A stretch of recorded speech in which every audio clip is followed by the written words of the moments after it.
Hello friends, welcome to the Priyalo academy. और जैसे कि आप सभी को पता है कि हमारी इस चैनल पर सीरीज चल रही है स्पोकन इंग्लिश क्लासेस की।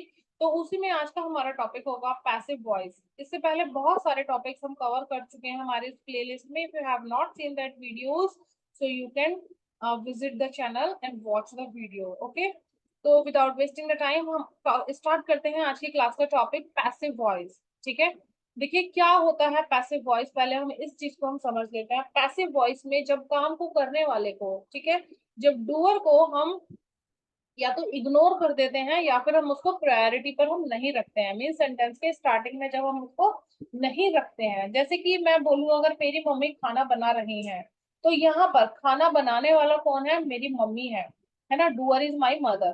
तो यहाँ पर मैंने अपनी मम्मी को सेंटेंस के स्टार्ट में रखा है, तो ये हो गया हमारा एक्टिव वॉइस। वहीं पैसिव वॉइस में अगर मैं ऐसे बोलूं कि माई खाना बनाया जा रहा है, कौन बना रहा है मुझे नहीं पता, है ना, और I don't want to give priority to that one who is preparing the food, तो वो हो जाएगा हमारा पैसिव वॉइस।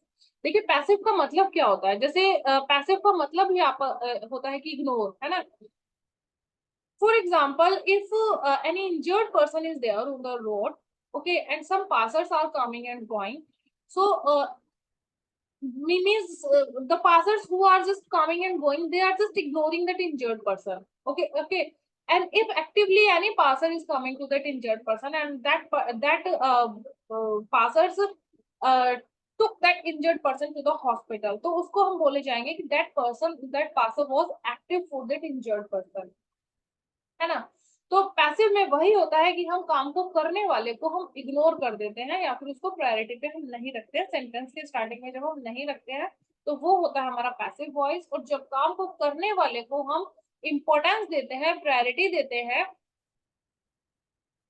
तो वो हो जाता है हमारा एक्टिव वॉइस, है ना। प्रायोरिटी ना देने पर पैसिव, देने पर एक्टिव।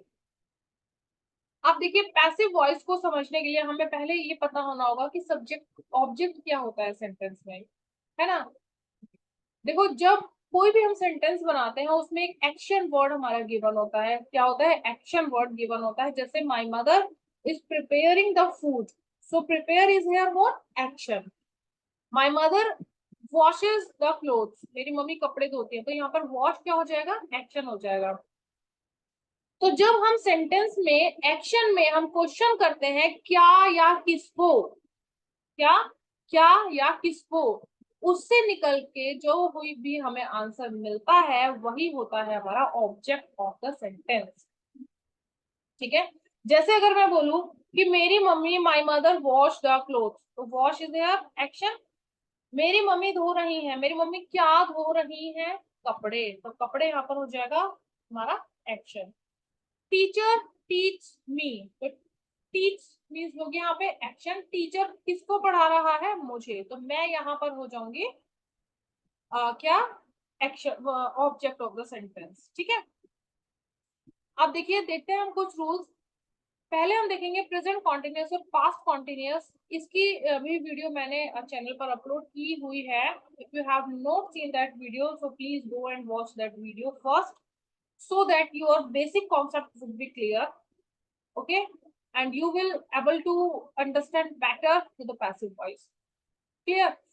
तो एक रिवीजन के लिए जैसे मैं बता देती हूँ जिन लोगों ने देख ली है, प्रेजेंट कॉन्टिन्यूस और पास्ट कॉन्टिन्यूस में हम इज एम आर वाज वर्ग के साथ एक्शन में आईएनजी का हम यूज करते थे। The work which is going in process, that is called the continuous. तो वही चीज होगा हमारा पैसिव के साथ भी। पैसिव में वही, जैसे मैंने आपको ऑब्जेक्ट बताया, देखो किसी भी ग्रामर की बुक को अगर आप उठाकर देखोगे तो उसमें object of the active voice, है ना, इस तरह से लिखा होता है, या फिर subject of the passive voice इस तरह से लिखा होगा, object of the active voice. तो मैंने क्योंकि कोई कंफ्यूजन क्रिएट ना हो इसलिए I have written only here object. तो क्या रूल होगा? Object plus is am are, was verb के साथ बीइंग और उसके साथ एक्शन में थर्ड फॉर्म। देखिए कोई भी पैसिव वॉइस है, पहले ये चीज क्लियर कर लीजिए कि कोई भी पैसिव वॉइस है हमेशा एक्शन के साथ थर्ड फॉर्म का ही यूज होता है। ठीक है, आइए देखते हैं कुछ। हाँ, और एक चीज और, आप लोगों के माइंड में ये क्वेश्चन अराइज होगा कि मैम आप पढ़ा तो रहे हो प्रेजेंट कॉन्टिन्यूअस, पास्ट कॉन्टिन्यूअस, और केवल एक स्ट्रक्चर आपने हमें दे दी है रूल के नाम पर। देखो मैं जैसे होता है छोटा पैकेट बड़ा धमाल, कम चीजों को लिखकर ज्यादा कॉन्सेप्ट की क्लियरिटी ही मेरा आपको पढ़ाने का एक मकसद रहता है। तो देखो एक मैं लॉजिक आपको बताती हूँ, जैसे इसमें ये मैंने एक स्ट्रक्चर दे दी है, ठीक है आप लोगों को। अब आप सभी जानते हैं कि अगर नेगेटिव होता है हमें नोट इसमें लगाना है, तो ऑब्जेक्ट इस एम आर के बाद हम नोट लगाते हैं, सिंपल। आप सभी जानते हैं अगर इंटेरोगेटिव होता है तो ये जो हेल्पिंग वर्ब होती है इस एम आर उठ के, ये हमारी ऑब्जेक्ट से पहले चली जाती है, सिंपल। आप सभी जानते हैं इंटेरोगेटिव नेगेटिव के केस में क्या होता है कि ये हेल्पिंग वर्ब उठ के पहले चली जाती है और नोट ऑब्जेक्ट के बाद में आ जाएगा। हो गया हमारा सारा क्लियर। सभी को पता है इज एम आर का यूज प्रेजेंट में होगा और वॉज वर्ब का यूज पास्ट में होगा, ठीक है। तो यही कॉन्सेप्ट की क्लियरिटी मैटर करता है। रूल्स आपसे कोई कहीं भी नहीं लिखवाएगा, आपसे बुलवाएगा, या फिर किसी कंपटीशन में भी अगर आप जा रहे हो तो आपको एरर्स वगैरह ही करनी होगी, ठीक है। आइए जल्दी से देखते हैं हम इसके एग्जांपल्स कि his house is being built, उसका घर बनाया जा रहा है, ठीक है। She is being taught English in the class, उसे क्लास में इंग्लिश पढ़ाई जा रही है। आर यू बीइंग स्कोल्डेड, क्या तुम्हें डांटा जा रहा है। The road is not being constructed, road को कंस्ट्रक्शन नहीं किया जा रहा है। Is the song not being sung, क्या गाना नहीं गाया जा रहा है। अब देखते हैं हम प्रेजेंट इंडेफिनिट और पास्ट इंडेफिनिट के बारे में। इसकी भी वीडियो मैंने अपलोड की है, please go and watch that video if you have not seen that video, because if your basic concept would not be clear then it would be quite difficult to understand this passive voice, ठीक है। तो देखिए present indefinite और past indefinite, present indefinite वही do does से जो हम बोलते थे, और पास्ट इंडेफिनिट जो हम डिड से बोलते थे। तो पैसिव में क्या रूल होगा उसके लिए, object plus is am are, was were, और इसके साथ एक्शन में थर्ड फॉर्म, ठीक है। तो सिंपल नोट की अगर हम बात करेंगे, was were is am are was were के बाद नोट हो जाएगा। इंटरोगेटिव की हम बात करेंगे तो is am are was were के स्टार्टिंग में चला जाएगा। इंटरोगेटिव नेगेटिव की बात करेंगे, is am are was were plus object के बाद नोट का हम यूज करेंगे, ठीक है। तो आइए देखते हैं examples. Taj Mahal was built in 1632, 1632 में ताजमहल को बनवाया गया था।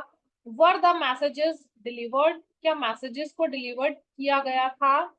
Cricket is not played, cricket नहीं खेला जाता है। Is the Ram not given the money, क्या राम के लिए पैसे नहीं दिए जाते हैं। The food is prepared by my mother, खाना मेरी मम्मी के द्वारा बनाया जाता है। The students are taught maths in the class, class में बच्चों को, स्टूडेंट्स को, विद्यार्थियों को मैथ पढ़ाया जाता है। वहीं प्रेजेंट परफेक्ट और पास्ट परफेक्ट जो काम हमारा हो चुका है, इसकी भी वीडियो एज यूजुअल मैं अपलोड कर चुकी हूँ, प्लीज उसे देखिएगा, ठीक है। तो इसकी इसकी स्ट्रक्चर की अगर हम बात करते हैं, object plus have been, has been और हैड बीन, पास्ट के लिए had been plus action plus third form का हम यूज करेंगे, ठीक है। कॉन्सेप्ट वही होगा interrogative negative affirmative, interrogative negative के लिए। आइए इसके भी आते हैं हम कुछ एग्जांपल्स पर। She has been gifted a car, उसे एक कार गिफ्ट की गई है।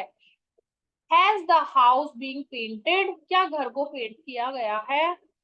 Had the pizza not being eaten by her, क्या उसने पिज्जा नहीं खाया है।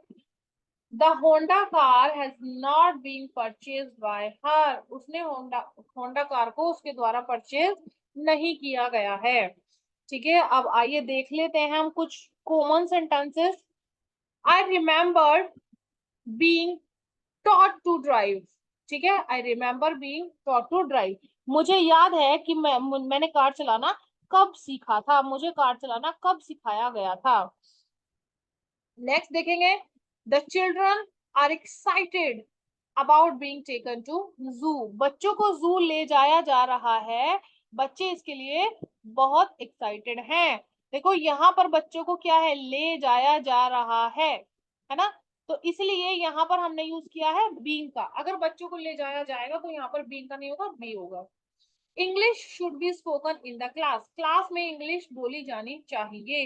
अब देखो शुड, कैन, हैव सबके साथ हम पैसिव वॉइस हम बना सकते हैं, but should be, could be, would be ये हो जाता है, और प्लस एक्शन में थर्ड फॉर्म का हम यूज करते हैं पैसिव। ठीक है। Most of the film stars hate being interviewed, बहुत सारे फिल्म स्टार्स को इंटरव्यू देने में अच्छा नहीं लगता है। Okay, English should be taught in the class, ये हो गया है। Students can be scolded by the teacher, बच्चों को उनके टीचर्स के द्वारा डांटा जा सकता है। He should have been beaten for his mistake. अब देखो मैंने शुड हैव बताया था, है ना, पास्ट में जब हम एडवाइस के लिए हम यूज करते हैं, मैंने वीडियो बनाई है इसकी भी। तो he should have been beaten for his mistake, उसको उसकी मिस्टेक के लिए मारा जाना चाहिए था। Football will be played in the garden, garden में फुटबॉल खेली जाएगी। ओके, सो आई होप आपको समझ में आया होगा। अगर आपको समझ में नहीं आया होगा तो प्लीज मुझे कमेंट बॉक्स में लिखिए, I will try my best to reply you.